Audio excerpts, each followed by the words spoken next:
ការពីថ្ងៃបុណ្យភ្ជុំធំហ្នឹងលោកអត់ទាន់បានឆាន់សមទេហើយខ្ញុំទៅដល់រនទិញសមអត់បានខ្ញុំទៅដល់ខេត្តព្រះវិហារពេលរៀងល្ងាចដែរហើយទៅដល់ផ្សាររនសមអត់បានរួចហើយឡើងមកលើភ្នំគាត់ថាមិនបាច់ទិញសមក៏បានដែរព្រោះអត់បានចឹងប្រញាប់ឡើងដល់ទៅពេលឡើងមកដល់លើសួរលោកថាបានឆាន់សមនៅលោកថានៅដល់ទៅពេលនៅអញ្ចឹងក៏សូត្រសវេសវាឲ្យខាងបងសហគមន៍គាត់ជួយរនសមឲ្យស្អែកគាត់យកសមឡើងមកមួយសាទៀតដើម្បីបានប្រគេនលោកឆាន់តាន់បុណ្យភ្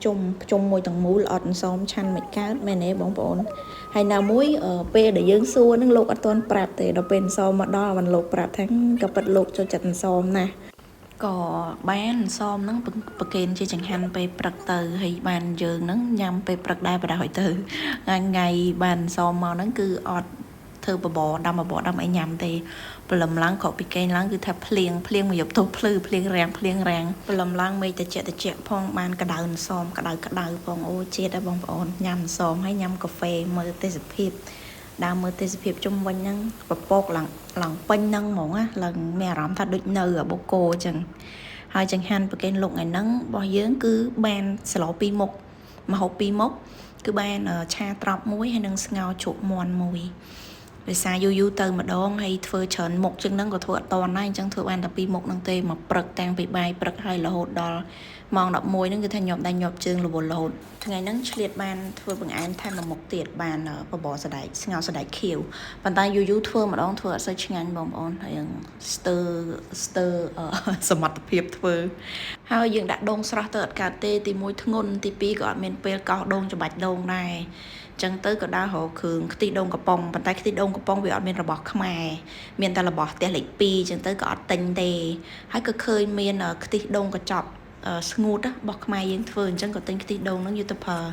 ចឹងខ្ញុំគិតថាប្រហែលជាតិចទៀតយើងកាន់តែមានរបស់ផលិតផលខ្មែរយើងកាន់តែច្រើនទៅហើយដោយសារឥឡូវនេះយើងសិតតែទាំងអស់គ្នាសិតតែគ្រប់គ្រងផលិតផលខ្មែរយើងហើយឆ្លៀតធ្វើបង្អែមបដាធ្វើម្ហូបបដានេះឆ្លៀតមកញ៉ាំកាហ្វេអូញ៉ាំកាហ្វេក្តៅពេលផឹកចឹងអូជាតិណាបងប្អូនមើលទេសភាពឲ្យពេលព្រលឹមឡើងមេឃភ្លៀងហើយអញ្ចឹងមេអំបៅវាហើមកទុំផ្កាសួនផ្ការបស់លោកតំណងណាបងប្អូនតិចញ៉ាំកាហ្វេក្តៅមើលមេអំបៅហោះទៅហោះមកហើយលោកក៏នៅគង់ចិត្តនឹងដែរលោកគង់អានសភៅធម៌មើលមេអំបៅជាមួយគ្នាហ្នឹងបន្ទាប់ពីញ៉ាំកាហ្វេហើយគឺថាញាប់ជើងទៀតហើយចាប់ផ្ដើមដាំបាយកាត់គល់ស្លឹកគ្រៃកាត់ដារំដេងរអីពីមុនខ្ញុំយកគល់លខៃស្រស់ម្ដេងស្រស់យកទៅស្លប៉ុន្តែលោកដាំគ្រឿងហ្នឹងអស់ហើយអញ្ចឹងជើងនេះទៅគឺអត់យកគ្រឿងស្រស់ទៅទៀតទេគឺទៅកោះទៅកាត់បោះលោកហ្នឹងទៅហ្មងដើរកាត់សក្រីកាត់ម្ដេងផ្ទាល់យកមកស្លតែហ្មងបន្ទាប់ពីស្លឆ្អិនទាំងពីរមុខហើយយើងរួចរាល់ហើយយើងយកចង្ហាន់មកប្រគេនលោកបានហើយចឹងយើងបានប្រគេនដោយរាល់ដងដែរគឺប្រគេនលោកតាបោះមួយអង្គហើយប្រគេនលោកសង្ឃមួយអង្គអញ្ចឹងលោកឆាន់ទៅខ្ញុំក៏ញ៉ាំអត់តកាត់ដែរព្រោះបែកញើសពេករវល់ព្រឹកហើយអញ្ចឹងក៏ទៅមុជទឹកកន្លែងទំនប់ទឹកដែលលោកទប់លោកស្ដាផុកស្ដាអីចេញហ្នឹងទៅជាក់ស្រួលមែនតើបងប្អូនហើយកន្លែងទៅពេលលោកសង្ឃអញ្ចឹងទៅស្រួលមួយចាតំណងទឹកឡើងទៅជាក់លហឹមហើយមើលទេសភាពឲ្យបងប្អូនអើយទឹកជ្រោះនៅខាងក្រោមហើយខាងលើនេះមានធ្លាទឹកធំមានសួនផ្ការបស់លោកទៅជាក់ស្រួលមែនតើមួយទឹកអត់ចង់ឡើងទេណាហើយមួយបដាហ្នឹងមេឃរកភ្លៀងបដាហើយតោះតែហេវពេកទៅបានឡើងមកញ៉ាំបាយវិញហើយញ៉ាំបាយបដាមានលោកអានសភៅធម៌ឲ្យស្ដាប់បដាលោកគង់នៅចិត្តនឹងឯងលោកគង់អានសភៅធម៌